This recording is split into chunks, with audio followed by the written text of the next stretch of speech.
Quero convidar aquele que trouxe a Bíblia, possa estar abrindo comigo na primeira carta de Pedro, capítulo de número 2. Nós vamos fazer menção do verso 21 até o 25. Primeira carta de Pedro, capítulo de número 2, o verso 21 ao 25. Glória a Jesus.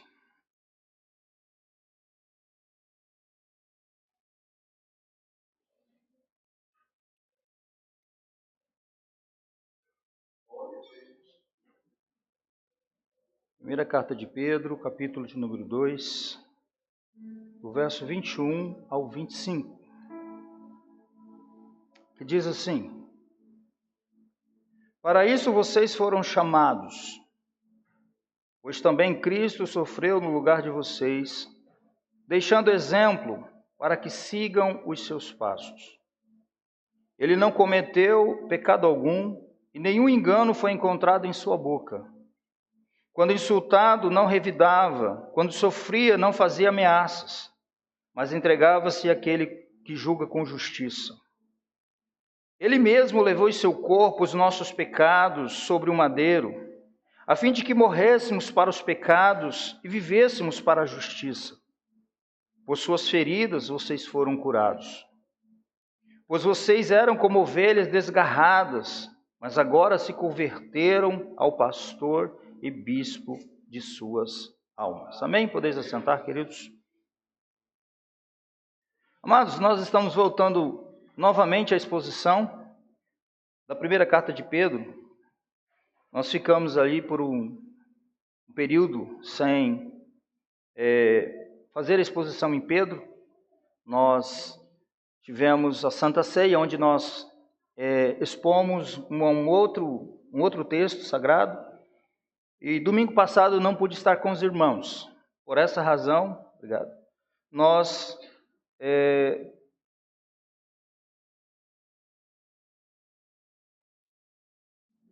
demos uma pausa na exposição a essa missiva. Hoje nós estamos retornando novamente à exposição aí continuada desta carta. Queridos, nós iniciamos na exposição anterior, a última vez que falamos sobre essa carta, essa missiva, nós trabalhamos com a temática o cristão e o trabalho, tendo por base os versos de número 18 até o verso de número 21. E hoje nós vamos dar continuidade a essa mesma exposição, tendo por base aí os versos 21 ao 25. Evidentemente que essa perícope, esse bloco, Pedro está tratando da questão, da questão prática da carta, onde ele vai falar sobre os deveres sociais dos cristãos. Haja vista, esses irmãos estavam sendo vilipendiados, perseguidos por causa do Evangelho de Cristo. O primeiro versículo do capítulo 1 vai falar que aqueles irmãos eles eram dispersos e peregrinos por causa da eleição, porque Deus elegeu eles então se tornaram peregrinos e dispersos em vários pontos do Império Romano. E aí Pedro, ao apresentar toda a doutrina da salvação, o encorajamento àqueles irmãos, ele também vai tratar de aspectos muito práticos, que é aquilo que nós chamamos da prática cristã.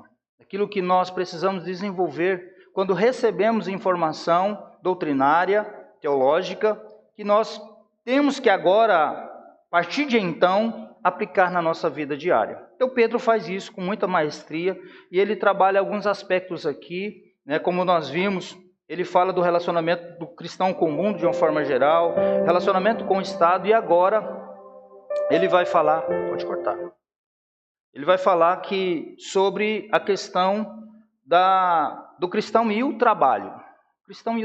Então ele vai tratar disso a partir do verso 18, e nós dividimos essa temática em 2 sermões. Fizemos a primeira parte no nosso último encontro, e hoje nós vamos tentar terminar até o verso 25.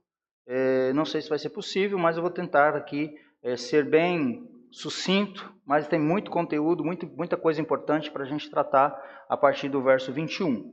Ok? Então nós vamos caminhar mais ou menos dessa forma, certo? Eu quero considerar alguns pontos aqui que falamos no encontro anterior, que talvez pelo devido tempo, né, já tem alguns dias, nós nos esquecemos, né? Então eu quero aqui trazer a memória para que nós entendamos. Primeiro que ele vai se referir aqui a um grupo que vivia naquele contexto do Império Romano do século I, eles eram escravos. Então é interessante que nós precisamos entender, assim como eu falei no encontro anterior, Pedro ele vai tratar nesse bloco, especificamente do verso 18 ao 25, com esse grupo de irmãos.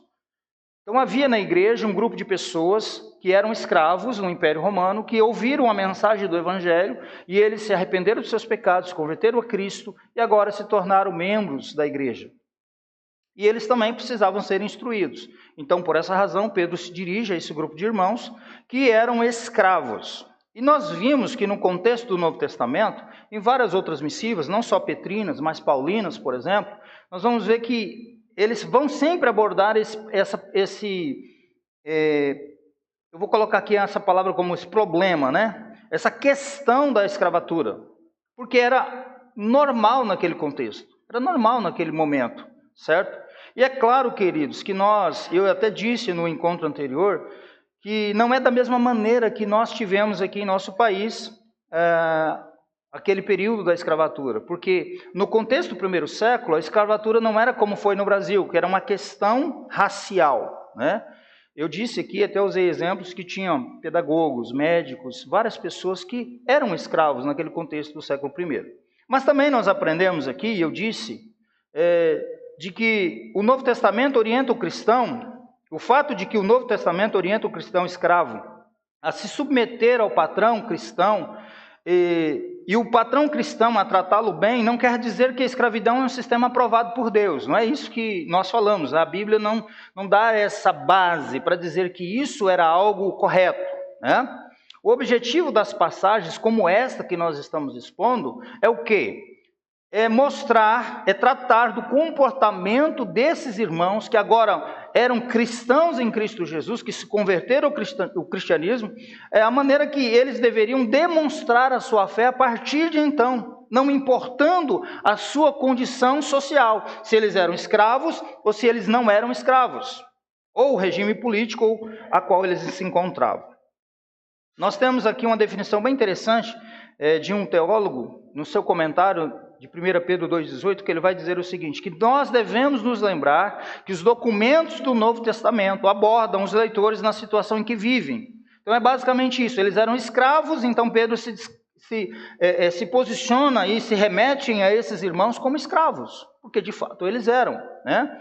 Protestar e lutar contra a escravidão não seria de nenhuma ajuda para os cristãos comuns, pois, como observado, a dissolução da escravidão estava fora de questão. Não era com essa intencionalidade que Pedro escreveu esses irmãos, certo?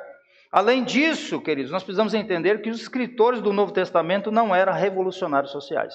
A intencionalidade não era promover ou causar uma revolução numa classe social que era considerada menos favorecida. Haja vista, a grande maioria eram escravos do que outras pessoas que eram nobres. Então, não é essa a finalidade. Agora, nós precisamos lembrar também que a semente da abolição da escravatura deu-se nos escritos do Novo Testamento. Então, que isso fique claro para nós, certo? O fato de a palavra tratar desse assunto, dos apóstolos, eles abordarem esse assunto, não significa que Deus aprovava essa condição social. Mas era a condição que eles estavam. Então, eles escrevem a essas pessoas na situação que eles viviam, para que naquele contexto da qual eles estavam inseridos, eles pudessem demonstrar a fé que eles estavam processando. Assim, agirem como verdadeiros cristãos. Amém? Ficou claro isso aí? Ok. Então, queridos, por causa das perseguições e calúnias sofridas pela igreja, por esses irmãos, propriamente esses irmãos que eram escravos, Pedro mostra uma outra maneira, e ele vem mostrando isso desde o verso 11, daqueles irmãos poder calar a boca dos críticos. no meio dos quais eles estavam inseridos. E nesses versículos, ele vai se dirigir então a esses irmãos escravos, falando que eles deveriam ser submissos, que foi isso que nós aprendemos, né?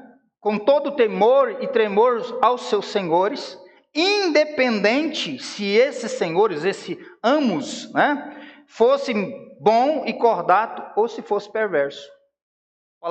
A instrução de Pedro falou que eles tinham que servir, ser submissos, independente se o senhor deles, se o patrão deles fosse bom e cordato ou se fosse perverso. Olha que coisa.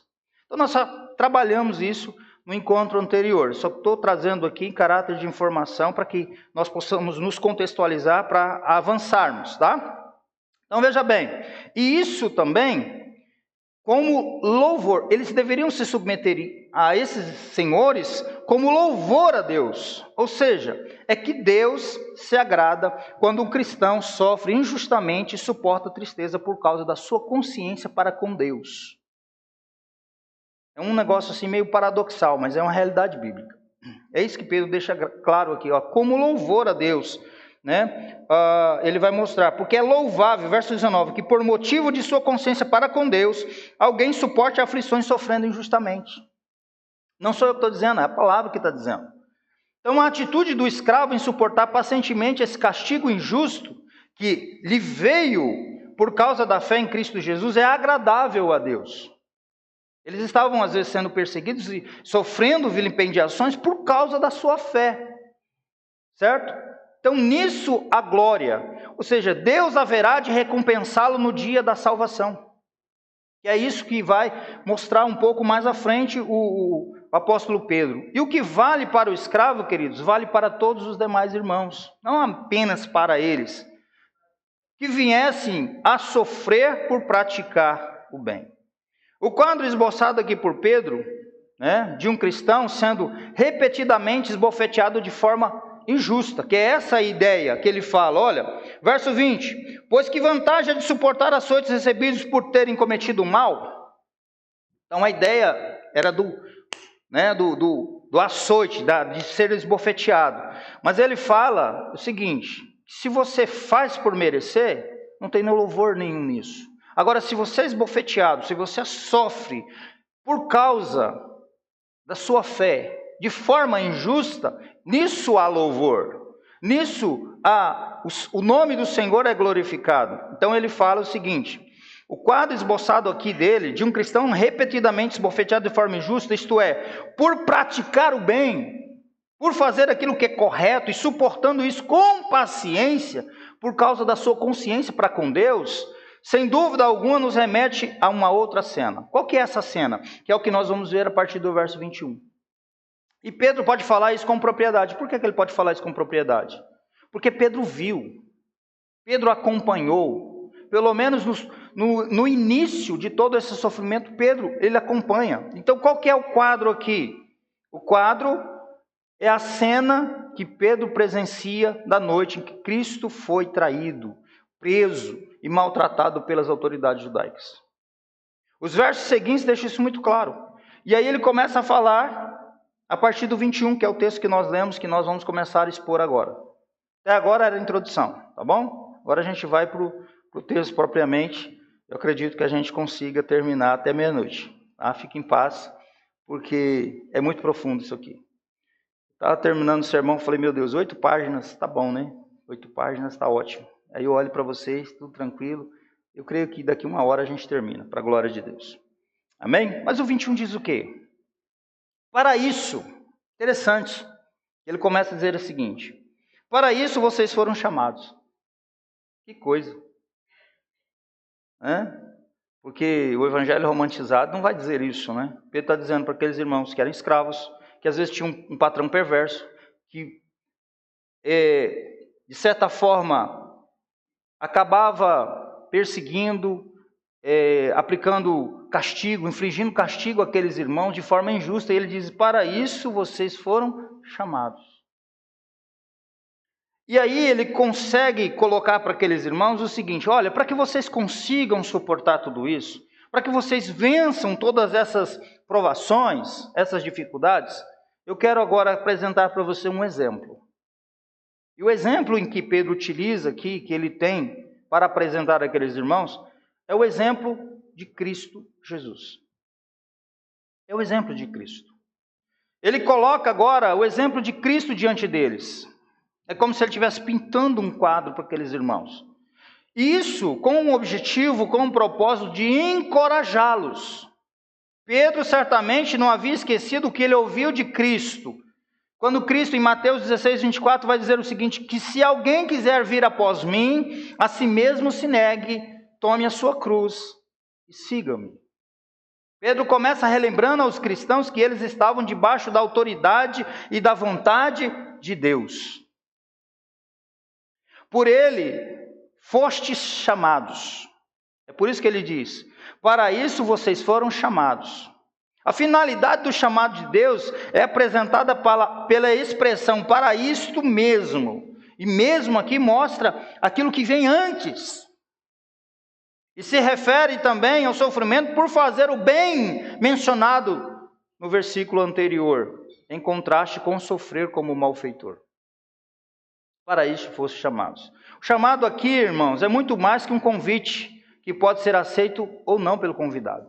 O chamado, para aquele que é chamado, não tem escolha, ele tem que vir. E acabou. É aquilo que nós chamamos em teologia de graça irresistível.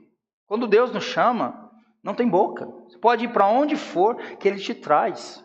E Pedro utiliza mesmo dessa expressão para dizer, para isto foste chamado. O chamado é muito mais que um convite, porque quando recebemos um convite, ainda nós temos a possibilidade de aceitar ou não. O chamado não. Quem chama é Deus. E quando Ele chama, nós só temos que vir. Ele nos traz a esse chamado. Por quê, queridos? Porque é uma ação poderosa e irresistível do Espírito Santo. É algo que nós não podemos resistir. E isso se dá por meio da pregação do Evangelho, pela qual ele não somente chama pela pregação, como também eficazmente traz os chamados à fé em Jesus Cristo. No dia de Pentecostes, pregando a multidão em Jerusalém, Pedro, ele se refere aos que haviam de crer em Jesus como aqueles que Deus haveria de chamar. Então, todos aqueles que vêm é porque Deus os chama. Eu estou falando dos eleitos.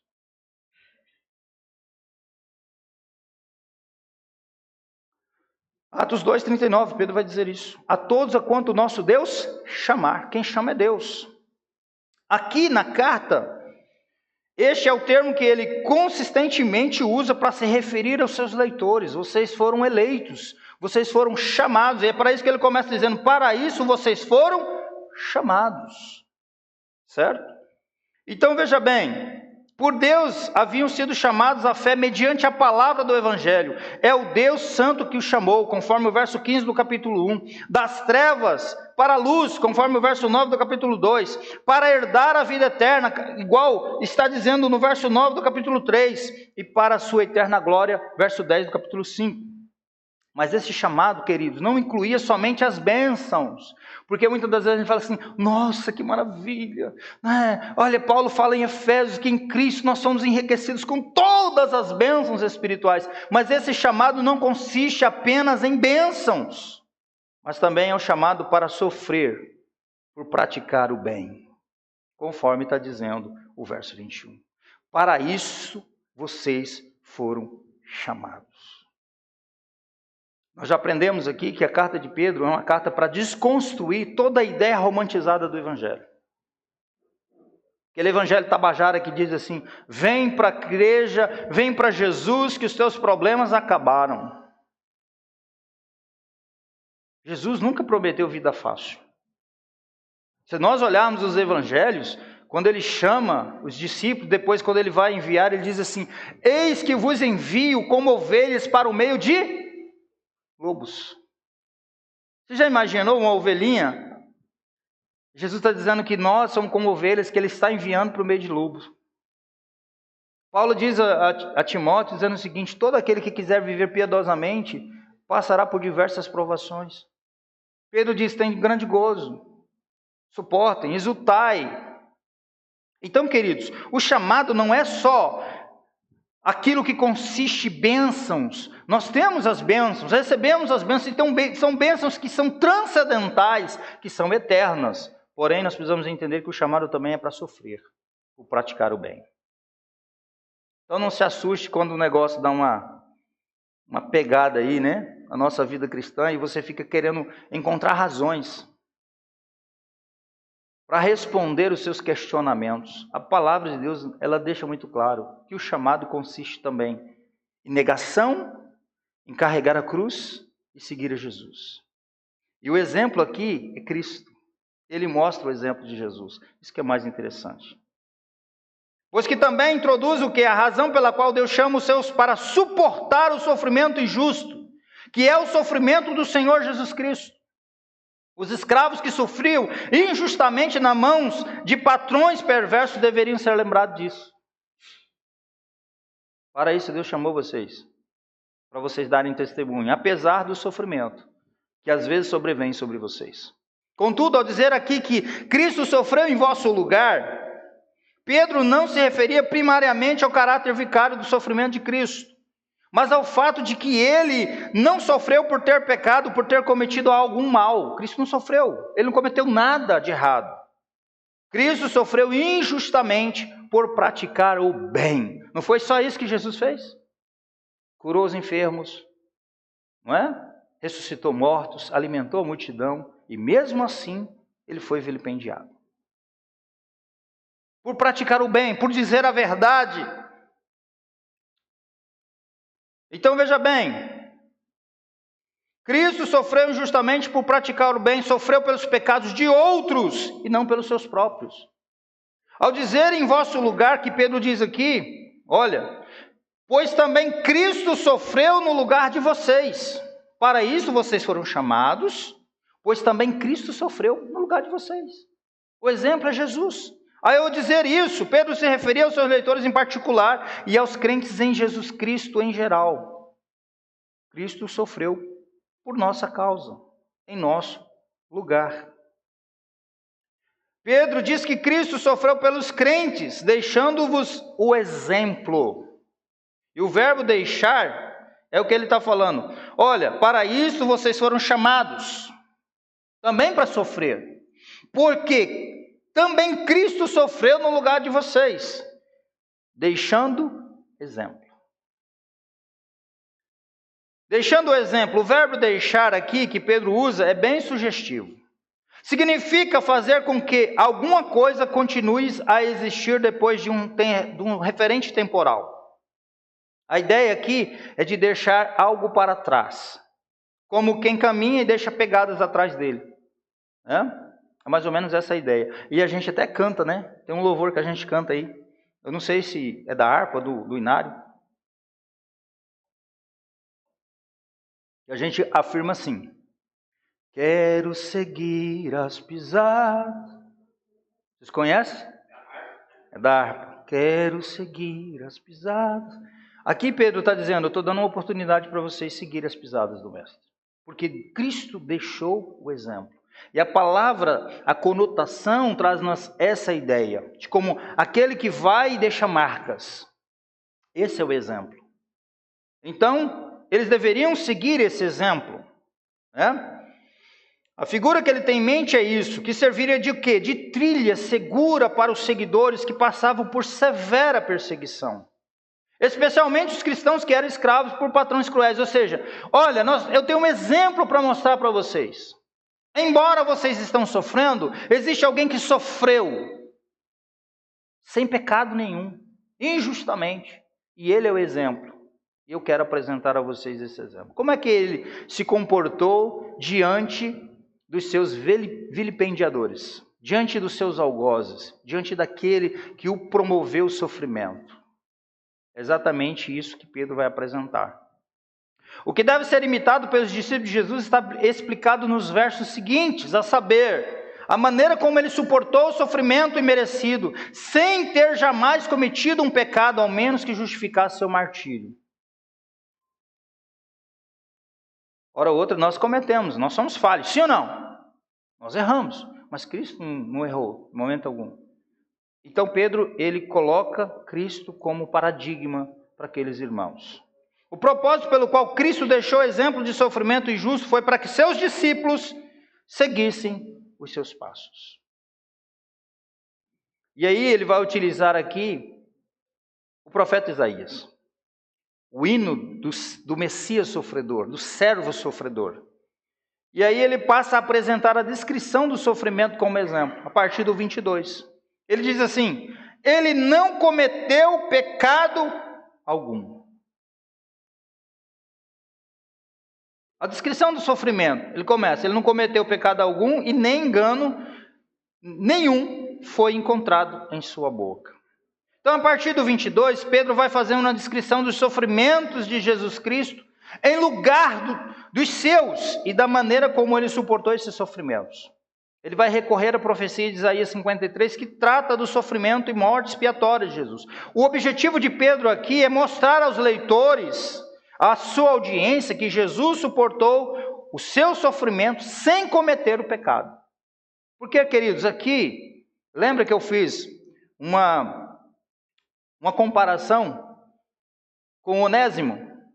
Onésimo era um escravo. O que ele fez? Ele fugiu do seu senhor.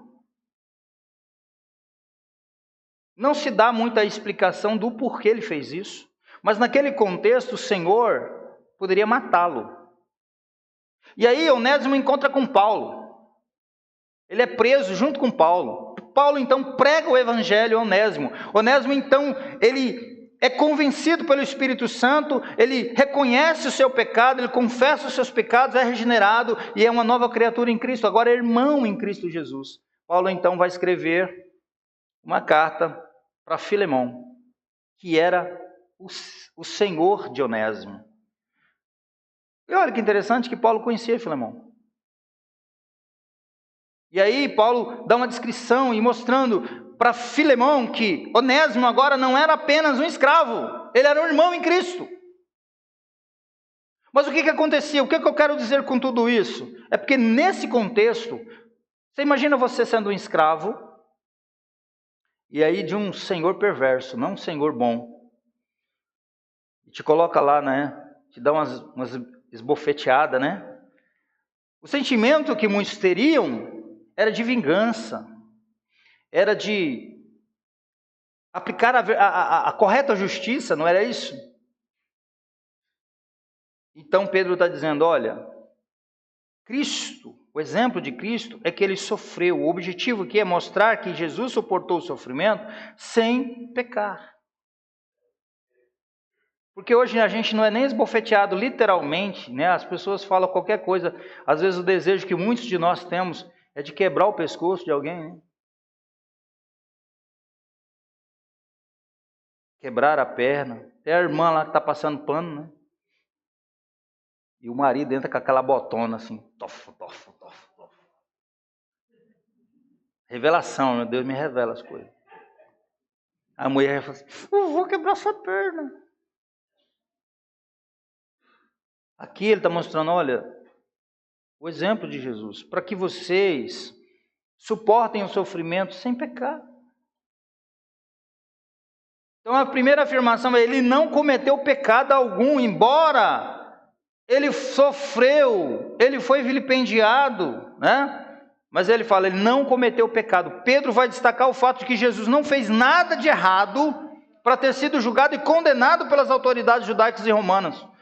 E ele não cometeu nada que merecesse morrer, principalmente na cruz. Ele sofreu e morreu, não como malfeitor, mas injustamente, por ter praticado o bem. Os outros que foram crucificados com Jesus, sim, eles mereciam estar lá. Inclusive um deles diz, nós merecemos, mas este mal nenhum fez. Pedro então registra que Jesus não cometeu pecado enquanto era injustamente julgado, condenado e maltratado. Essa interpretação é a que mais se adequa ao contexto, para mostrar isso. A ideia é essa. Isso porque nos versículos anteriores, Pedro está encorajando os escravos cristãos a suportar o castigo injusto, do verso 19, e a sofrerem com paciência e crueldade dos patrões, do verso 20. A maneira como Jesus reagiu diante da injustiça é um exemplo que se encaixa perfeitamente aqui. Como é que vocês têm que fazer diante do sofrimento injusto? Como Jesus fez, suportar o sofrimento sem pecar. A outra situação que ele mostra, nenhum engano foi encontrado em sua boca, nenhum dolo havia em sua boca. Verso 22 ainda. Dolo aqui significa engano, traição, mentira, porque muitos poderiam fazer isso, né? Pedro diz que os acusadores e interrogadores de Jesus não acharam em sua boca qualquer dolo ou mentira que pudessem servir de base para a sua condenação, ou que confirmasse as acusações que foram feitas pelos principais sacerdotes e escribas. Não teve. O fato de Jesus não pecar e nem cometer dolo enquanto sofria injustamente pode se constituir em uma dificuldade em tê-lo como exemplo no sofrer sem pecado. Não pode ser? A pessoa pode dizer assim, né? Como escravo cristão, sofrendo debaixo de patrões cruéis, podia seguir os passos de um homem sem pecado, perfeito, reto, o próprio Deus encarnado. Contudo, lembremos que Pedro aqui coloca como exemplo a ser seguido, não, preste atenção nisso, não a impecabilidade de Jesus, mas a maneira como Jesus encarou o sofrimento. A tônica aqui não é a impecabilidade de Jesus, é claro que não tem como se comparar a isso, porque Cristo era o Deus encarnado. Mas a ideia aqui, a tônica de Pedro aqui, é o quê? É mostrar a maneira como Cristo reagiu. Como é que ele se portou diante daqueles que estavam ali o vilipendiando? Essa é a questão aqui. Mesmo que sejamos pecadores, ainda assim podemos reagir pela graça de Deus, de maneira a não darmos motivo justo aos que nos hostilizam por causa da nossa fé. Eu sei que não é fácil, viu? Não é. Mas não é impossível. Eu sei que como humanos nós temos a tendência a falhar mesmo. Principalmente quando nós somos injuriados injustamente. É difícil. Mas, o que acontece? O exemplo mostrado por Pedro para encorajar e para consolar aqueles irmãos que sofriam naquele contexto. Logo, os irmãos escravos, Cristo Jesus. No verso 23, Pedro vai continuar a elaborar o seu ponto de que Jesus não cometeu pecado algum, sofreu injustamente. E aqui nos versos seguintes, ele descreve em mais detalhes esse sofrimento de Jesus, a maneira como ele os encarou, a qual serve de modelo para nós, cristãos sofredores, particularmente os escravos. Tanto aqui, quanto nós, quando contextualizamos para a nossa realidade. Talvez lá no nosso trabalho a gente nem passa nem isso aqui, né? Como esses irmãos aqui. Porque esses irmãos eram o seguinte, a gente ainda vai para o trabalho, e a gente diz assim, eu trabalho igual um escravo. Mas no final do mês você tem lá, né? Cai na conta, os mirré. Ou não? Tem uns de nós que até escolhe qual trabalho que a gente quer. Né? Não, isso aqui não dá, paga muito pouco. Vou me qualificar para me ganhar um salário melhor. Está errado não, meu querido. Está muito certo. Tem que fazer o concurso, tem que estudar, fazer a sua graduação, é isso mesmo. Agora, lembre que Jesus está voltando, tá? Não fica desatento demais não, porque dá problema também. Tem que encorajar e tem que dar um tapinha de luva assim para a gente acordar, né? Então, veja bem, lá não tinha esse negócio de ganhar salarinho, não. Tinha que trabalhar, cumprir tudo certinho. Dependia de comida, de roupa, de tudo, de cuidados. E ainda se fizesse qualquer coisinha, já acontecia o quê? Eles eram punidos, a punição. E ainda, muitos desses aqui eram punidos simplesmente pelo fato de serem cristãos. Não era nem porque erravam.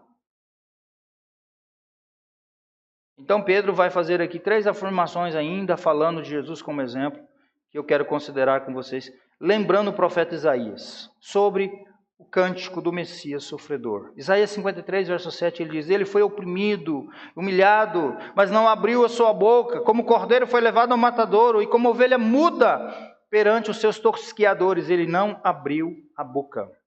A primeira afirmação que Pedro faz aqui, é que quando ultrajado, não revidou com o traje. Ele não tratou da mesma maneira. Sabe como que a gente faz de vez em quando, no nosso trabalho? Vem lá o endemoniado, né? Do gerente, do supervisor, daquele coleguinha que tem raiva de você, que tem inveja. E ele chega e fala um trem para você assim, aí você pega e responde no mesmo tom, mesmo nível. Isso é responder com ultraje quando você é ultrajado. Não, pastor. Jesus diz que eu sou da cabeça e não cauda. Eu não posso ficar no pé, não. Mas quem falou isso? Jesus é o nosso exemplo. Aí a palavra diz assim que a palavra branda desvia o furor, mas a dura suscita a ira. Se o cara vem, um endemoniado, que não é crente, não tem Cristo no coração, e fala um negócio contigo de uma forma asperosa, deselegante, deseducada, aí você vai fazer a mesma coisa que ele é? Você vai descer o nível do infeliz? E vai falar com ele no mesmo tom? Não, vai me respeita. Fala comigo assim, não. Não perca a elegância, meu nobre. Continue de boa. A tampa da panela a pressão faz assim, ó, que faz, né? Eu sei que faz. A gente fica assim, ó. Aquele sanguíneo igual eu, fica doidinho para falar um negócio. Você chega, coloca uma aguinha na boca assim, ó.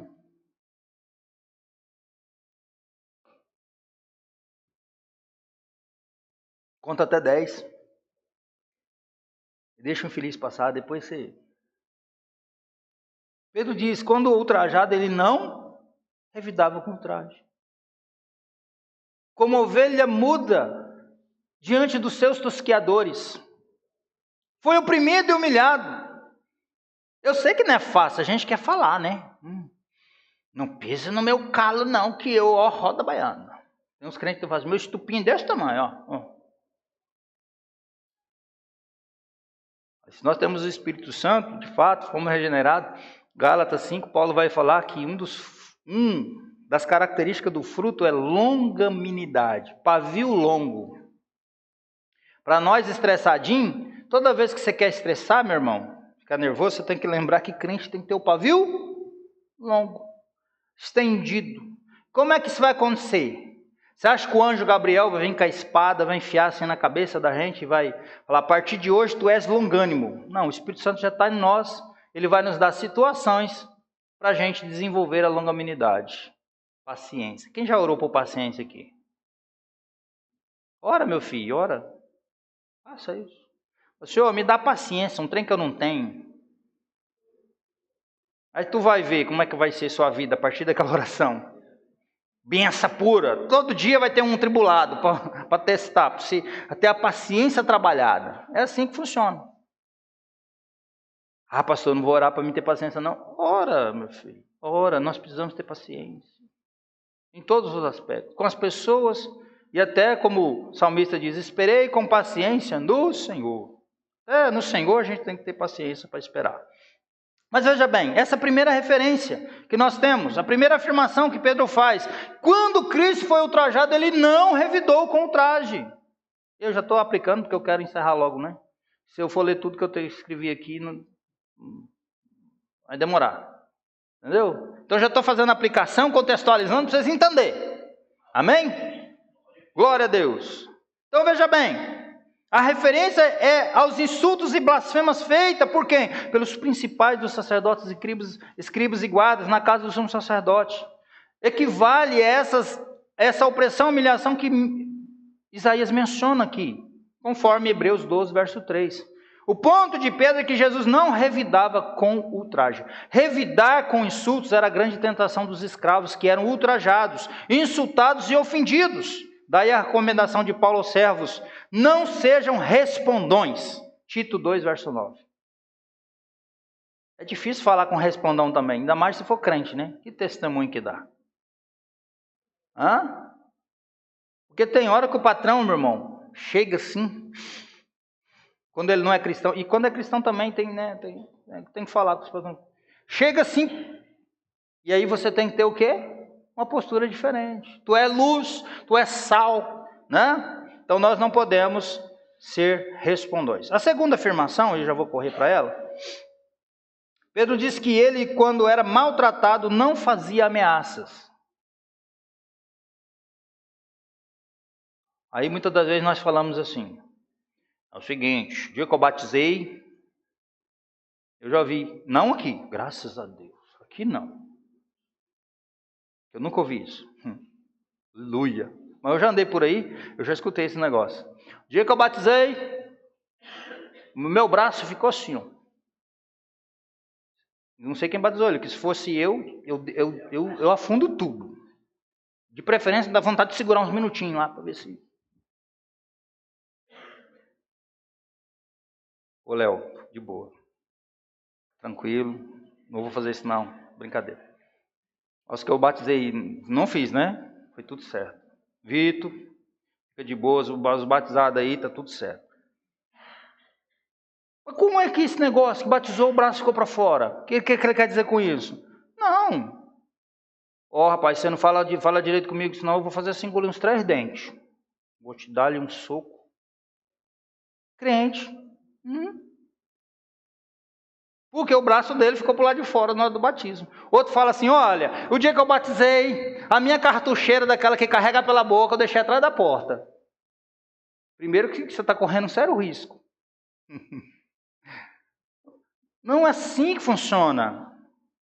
Vou fazer ameaça, ó, comigo assim, dá 1, leva 2. Não funciona assim. Cristo não fez ameaça nenhuma. E ele poderia muito bem, não pôde?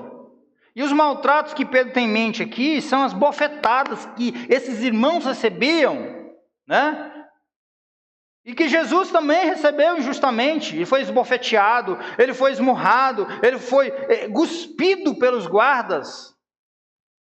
Jesus poderia muito bem ameaçar aquelas pessoas com a mais completa destruição. Seus infelizes, eu vou queimar vocês tudinho. Podia ou não podia? Ele tinha todo o poder de fazer isso. Era só ele falar assim, manda fogo. Estou conjecturando aqui, tá, irmãos?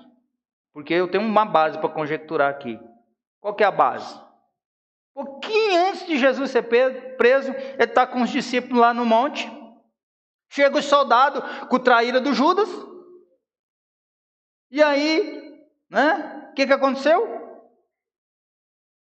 Pedro vai lá, arranca a espada e dá na cabeça do soldado. Corta a orelha do cara. Aí Jesus falou o quê?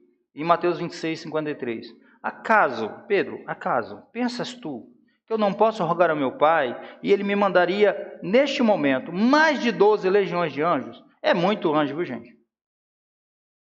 Eu estou me entregando, Pedro. O meu negócio não é isso aí não, né?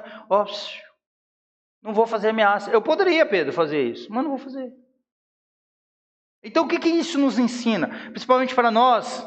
E aí eu vou pegar de escravo, que a gente não é escravo, às vezes a gente tem essa correlação infeliz. Mas você que é empregado, você que trabalha numa empresa, a gente está falando sobre o cristão e o trabalho, entenda. Né? Quando você for vilipendiado, não faça ameaças.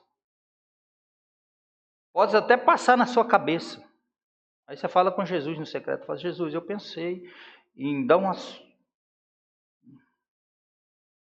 Porque vai pensar que crente uma hora ou outra não tem esses pensamentos, não. Eu brincava, eu falava aqui, não sei se foi domingo de manhã ou foi na quarta-feira que eu falei com o Deja, mais o José ali. Falei, gente, eu me preocupo com esses meninos, que eles trabalham num lugar tão difícil. Já foi no Jeddah lá? Rapaz, você olha aqueles caras com aquelas facas desse tamanho. Afiada, meu irmão. Chega a dar um troço ruim. Se passar assim os cabelos arranca tudo. Eu falei, Jesus, Deus abençoe esses meninos, Pai. Porque se dá um problema ali, né? O cara ficar meio nervoso, né? Não ter o Espírito Santo. Já pensou que situação difícil? Eu até brincava com eles na quarta-feira. Mas aqui, como é que Pedro disse para esses irmãos? Olha, vocês têm que ser como Jesus. Ele fez ameaça. E a hora o cara fala assim, você está meio nervoso, você está com aquele trem na mão assim, chega a dar um negócio ruim, né? Não o caso deles ali, eles são tudo crentes, glória a Deus, cheio do Espírito Santo. Mas queridos, né, às vezes o Sanlai está lá, né? Eu trabalhei uma época de servente de pedreiro, aí tinha um patrão que enchia muito os pacovados da gente. Aí o pedreiro falava assim, na hora que esse camarada chegar, você joga uma água dentro da macieira e dá uma lapada assim para voar bastante nele. E eu não tinha Jesus no coração, o que eu fiz? Foi bem isso. O cara chegou com a calça branquinha, irmão. Eu já estava com a macieira no jeito. Falei, é hoje, Jeová. Jeová não, né? Porque não era com ele. Coloquei a água e deu uma mexidona assim. Quando o negócio deu... Quem já trabalhou de servente de pedreira na época que bitoneira só ricaço conseguia alugar, né? Tinha que ser no muque mesmo. Eu dei uma lapada assim, já mandei assim de volta. Quando você manda de você, puxa e manda, né? Rapaz, mas foi uma lapada naquele coitado. Eu falei, consegui. E eu estava feliz da vida. Não pode ser assim. O homem é cruel, gente. Na hora que você está no serviço, você arruma uns trenzinhos para fazer assim, né, com os outros, né? Para dar uma... Você está lá com a brocha, né? Assim, lá, ó, aí joga umas 3 para trás assim, molha o cara e joga para frente. Não pode, gente. Não pode nem ameaçar, nem fazer nada disso, porque é errado. Ok? Deixa eu correr. Terceira afirmação. Deu para entender, né? Claro, né? Já contextualizei aqui. Outra hora eu vou pregar isso aqui tudinho para falar tudo que eu escrevi aqui. Vai ficar mais fácil. A terceira afirmação que ele faz, que é em vez de ultrajar de volta e de ameaçar aqueles ímpios, o Senhor Jesus entregava aquele que julga retamente. Não é isso que diz o texto? Quando insultado, não revidava. Quando sofria, não fazia ameaça. Mas, contraste, entregava-se àquele que julga com justiça. O que Jesus fez? Entregamos, camarada, aquele que julga com justiça. Então, aqui a gente entende que tem algumas opções. A primeira, os acusadores. A causa, a si mesmo, que é a opção preferida pela grande maioria das tradições. Pelo fato de entregar-se, estar num tempo verbal que indica uma ação continuada, imperfeita, é possível imaginar que Pedro tem em mente a atitude de Jesus durante seu ministério. Todavia, o contexto que nós estamos falando aqui indica uma referência somente ao tempo do seu julgamento e crucificação. Então, aquilo ali, Deus entregou àquele que julga retamente. E aquele que julga retamente vai tratar com equidade. Essa é a questão. No período em que foi traído, preso, acusado, julgado, torturado e morto, Jesus se entregava àquele que julga retamente, que é a mesma atitude que ele sempre demonstrou ao longo do seu ministério terreno. E aí Pedro se refere a Deus como justo juiz, em contraste com o sumo sacerdote, os escribas e demais autoridades que participaram do julgamento e condenação de Cristo. Foi a Deus que Jesus se entregou e a sua causa. Quando ao morrer ele diz o quê? Em Lucas 23:46. Pai, nas tuas mãos entrego o meu espírito. Em outras palavras, Jesus entregou-se nas mãos do Pai para que ele julgasse e retribuísse de acordo com a sua justiça. Saber que Deus julga retamente, queridos, e que ele receberia a causa deles, era um grande conforto para os escravos sofredores. Ou seja, ao invés de vocês revidar, ultrajar, vocês entregam para Deus. Ai, pastor, eu não posso não, nem falar não pode. Então, se eu ficar nervoso, como é que fala? Fique tranquilo de novo? Diz fica nervoso, como é que fala? Não sei como é que é. Fica manso, pronto. Ficou nervoso? Acalme-se. Então nós temos, apesar disso daí, nós vemos a questão da descrição do sofrimento. E aí, para finalizar, para concluir, ele vai falar de mais duas coisas. No verso 24 e 25. Primeiro, a morte vicária de Cristo. 24 ele diz assim, ele mesmo levou em seu corpo os nossos pecados sobre o madeiro, a fim de que, propósito, a fim do quê? Por que Jesus levou os nossos pecados sobre o seu corpo no madeiro? Ele diz, para que morrêssemos para os pecados e vivêssemos para a justiça. Por suas feridas fomos curados. Pedro elucida aqui uma das mais importantes doutrinas da graça. Qual que é essa? A doutrina da expiação. Cristo não morreu como mártir, como muitos aí afirmam. Não, ele foi um mártir. Não, Jesus não foi. Jesus morreu por causa dos nossos pecados. Ele se entregou. Cristo se doou e Deus o matou por causa dos nossos pecados. Ele não foi à cruz porque Judas o traiu, nem porque Pedro negou.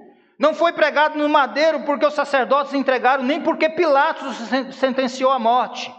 Jesus morreu pelos nossos pecados. É isso que Pedro está dizendo. Ele mesmo levou em seu corpo os nossos pecados sobre o madeiro, a fim de que nós morrêssemos para os nossos pecados. Ou seja, não peque mesmo no momento da dificuldade. Lá na empresa, na hora que você... não peque. Nossos pecados estavam sobre ele. E o termo aqui que ele utiliza, que é levou ou carregou, significa carregar como um sacrifício. Lá em João 1, 29, quando Jesus vai chegando no Jordão, diante de João Batista, ele aponta para Jesus e diz: eis o Cordeiro de Deus que carrega, que leva, que tira o pecado do mundo. A ideia que eles têm, metaforicamente falando, é a ideia veterotestamentária daquele processo em que o sacerdote pegava a mão do pecador, colocava na cabeça do animal e ali transferia, havia uma transferência de culpa. E aquele animal, eram dois, não sei se vocês já leram no Antigo Testamento, tinha o Azazel. Um era imolado, era degolado, e o outro era levado para o deserto. Ou seja, havia o derramamento de sangue por causa do pecado, o sacrifício, vicário, porque era vicário, não era a pessoa que morria, era o animal que morria. De forma o quê? Injusta, porque o animal não fez nada para morrer. Mas ele era imolado. E o outro animal era solto, a esmo, no deserto. Ou seja, levou o pecado, carregou, tirou. Pedro e João, quando falam sobre Cristo, eles têm essa mesma ideia. Cristo fez isso. Ele levou sobre si, ele carregou sobre si os nossos pecados. Significa carregar como sacrifício. Então, agora que Cristo morreu pelos nossos pecados, nós não podemos viver mais para esses pecados. Ele diz que o propósito aqui que Cristo levou nossos pecados à cruz é a fim de que morrêssemos para os pecados e vivêssemos para a justiça. Devemos considerar-nos mortos para o pecado e vivos para Deus. Tem 3 verdades importantes aqui. A primeira, a maneira. Como é que isso aconteceu? Cristo carregou nossos pecados, como eu disse. Tomou sobre si as nossas enfermidades, as nossas iniquidades. O castigo que nos traz paz estava sobre ele. Segunda verdade, a importância. Qual é a importância disso? Cristo fez isso para que nós pudéssemos morrer para o pecado e viver para a justiça. A consequência, a palavra curados. Qual é a consequência de Cristo ter levado os nossos pecados? Significa que nós somos perdoados. Essa é a consequência. Apesar de nós podemos ser perdoados. E para finalizar, o verso 25, ele diz: pois vocês eram como ovelhas desgarradas, mas agora se converteram ao pastor e bispo de suas almas. Nós vemos aqui que Pedro apresenta, não deixa de apresentar àqueles irmãos o cuidado pastoral de Cristo.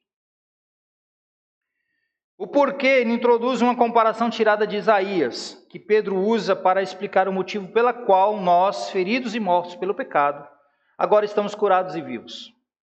Isaías 53:6, ele vai dizer o seguinte: todos nós, andávamos desgarrados como ovelhas, cada um se desviava pelo caminho. Tem uma versão que vai dizer, pelo seu caminho, né? Mas o Senhor fez cair sobre ele a iniquidade de nós todos. A nação de Israel, queridos, havia se desviado de Deus e seguido após pseudos deuses. Como ovelhas desviadas e desgarradas, os judeus viviam com as costas voltadas a Deus. Eles haviam voltado as costas para o pastor de Israel. E seguido quem? Baal, Azera, Astarote, outros deuses pagãos. Deus fez cair sobre o seu servo essa iniquidade. Em vez de destruir Israel, Deus não poderia ter destruído Israel. Deus fez cair sobre seu filho essa iniquidade. Ele levou sobre si o pecado do povo de Deus, de forma que Deus podia perdoar e restaurar o seu povo. Como é que Deus poderia fazer isso? Apenas porque Cristo levou sobre si pecado do seu povo. E o interessante, queridos, é que Isaías profetizou ainda antes do cativeiro babilônico acontecer, muito antes.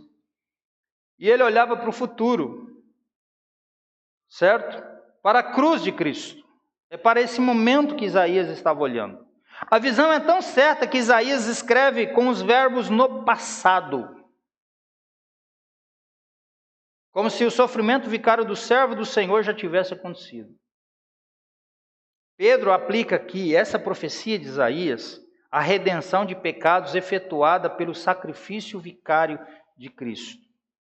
Os seus leitores cristãos, a sua audiência, a igreja, que outrora eram gentios, a grande maioria, e pagãos, eram como Israel do Antigo Testamento, desviados de Deus, seguindo outros deuses. Mas agora, mediante a pregação do Evangelho, das boas novas acerca do sacrifício de Cristo, eles foram o quê? Trazidos ao verdadeiro Deus.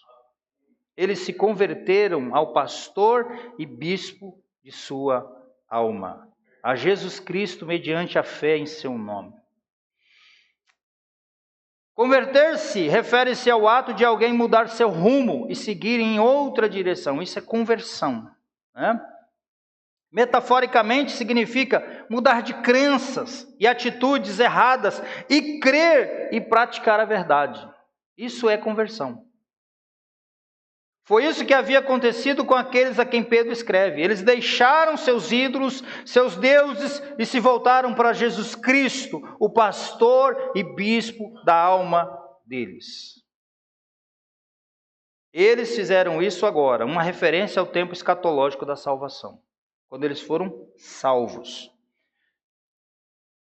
Por isso, queridos, que esta palavra tem um significado muito interessante na conclusão dessa perícope. Pastor e bispo ocorrem apenas aqui em Pedro. Pastor é quem cuida de ovelhas.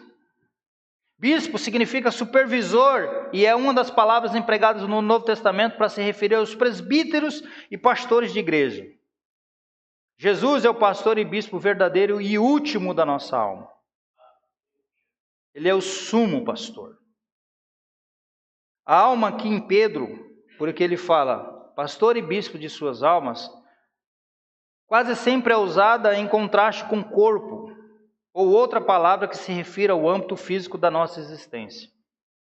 Aqui, pensando no contexto dos escravos injustiçados e dos crentes perseguidos, a alma se refere à nossa existência espiritual, que é mais valiosa do que a nossa existência terrena. Então podemos sofrer fisicamente, sermos perseguidos, torturados e mortos, mas o Senhor Jesus está cuidando da nossa alma, como pastor e bispo.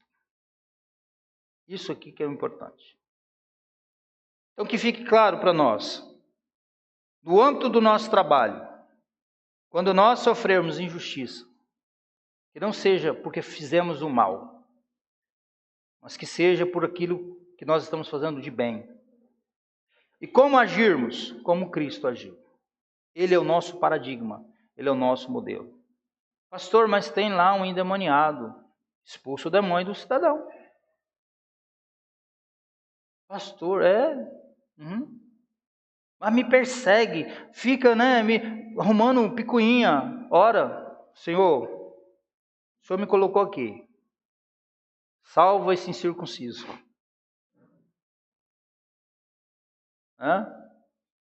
Se ele é filho do unha rachada, se ele for, converta, Senhor. O Senhor pode converter o coração dele. Não arrumar confusão lá e virar, porque muitas das vezes no local que a gente trabalha, a gente é conhecido como crente barraqueiro. E ainda uns ficam falando assim, aquilo ali é crente? Dá uma encostadinha para tu ver.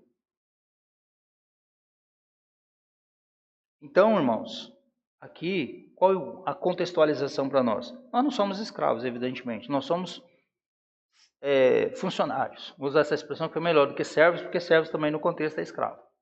Nós somos escravos de Jesus, né? Todo mundo concorda com isso, né? Não tem ninguém livre. Você não é livre. Eu vou onde eu quero. Vai. Eu faço o que eu quero. Faz. Você não é livre. Nós somos escravos de Jesus ou escravos dos pecados, dos nossos desejos. Certo? Porém, entendamos uma situação. Como funcionários, como é que nós devemos fazer? Sofra. O chamado não é só para bênção, para sofrimento também. Uma hora ou outra nós vamos ser vilipendiados. E às vezes por praticar o bem. Tem pessoas que ficam desmotivadas. Eu faço tanto por essa empresa. Tem um negócio de vestir a camisa da empresa. Já ouviu essa expressão? Eu visto a camisa da empresa. Cuidado, tá? Com vestir a camisa da empresa, a gente perde um monte de coisa. A gente perde casamento, a gente perde relacionamento familiar, a gente arruma problema na igreja, porque a gente deixa faltar no culto, de congregar, de orar, de ler a Bíblia, por causa de empresa. Cuidado com isso também. Tudo tem limite. Nada vem antes do Senhor. Se o seu serviço está arrebentando com o seu casamento, meu irmão, chuta esse troço. Aí, pastor, eu vou passar fome. Vai não. Vai nada. Deus é fiel para cuidar de você. Aí, pastor, não tem para nada. A gente tem isso, né? Se o dia tivesse 30, esses dias eu até falei isso. Cuidado com isso. A gente precisa priorizar o que é priorizável. Primeiro, antes de qualquer coisa, vem um relacionamento com Deus. Depois a família. Depois o trabalho. Essa é a ordem. No afã, às vezes, da gente querer, né? Às vezes a gente faz tanto para uma empresa, na hora melhor, ele sai com a gente. Não é assim? Já aconteceu comigo. Entrar na empresa, me dedicar a ela, fazer coisas que não eram nem as minhas atribuições, deixar o negócio redondinho, bonitinho, andar tudo filezinho.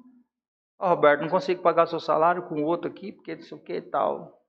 Tá bom, agora ficou tudo certo, né? Amém, vamos com Deus. Deus vai abrir outra porta. Não precisa se frustrar com isso. Entenda que existem parâmetros aqui que Pedro estabelece para aqueles irmãos, principalmente eles, porque eles viviam uma situação muito mais difícil do que nós às vezes vivemos. Como é que nós temos que agir? Conforme que a palavra de Deus tem nos ensinado. Falou com você num tom? Respira. Não faça da mesma maneira, porque você vai dar mau testemunho.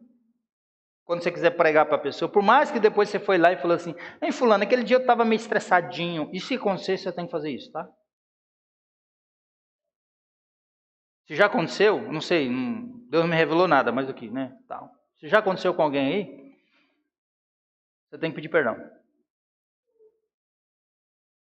Se um dia lá você revidou o ultraje que você recebeu, a melhor coisa que você faz amanhã, segunda-feira, cedinho, no café da manhã que algumas empresas oferecem para você, chama o incircunciso ou a incircuncisa e arrume o problema. Falou, aquele dia aconteceu, não deveria ter acontecido, mas aconteceu, me perdoa.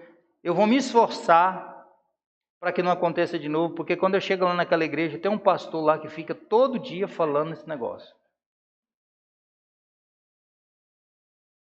Não, é a Bíblia, né? A Bíblia fala. Então é isso, queridos. E vamos caminhar e viver o Evangelho da melhor maneira possível. Pastor, quer dizer então que eu não posso. Não, você não pode. Mas vai acontecer? Vai. Mas quando acontecer, arrume. A ideia, a instrução aqui é para que não aconteça. Tá bom? E o exemplo é esse. A primeira parte. Ficar com dúvida, meu filho, vai lá no YouTube, assista a primeira pregação, junta com essa aqui, que aí vai ficar muito mais fácil para a compreensão. Mas essa é a ideia que Pedro transmite àqueles irmãos, tendo Cristo como modelo, paradigma, para que eles pudessem vencer todas as situações sem pecar, né? Embora muitas das vezes poderiam pecar, porque somos falhos. Amém, queridos? Ok. Vamos então estar dando os avisos aqui para nós finalizarmos o nosso culto. Amados, essa semana é a semana que nós teremos aqui o Simpósio da Reforma Protestante. Então, por razão desse evento, nós não vamos ter o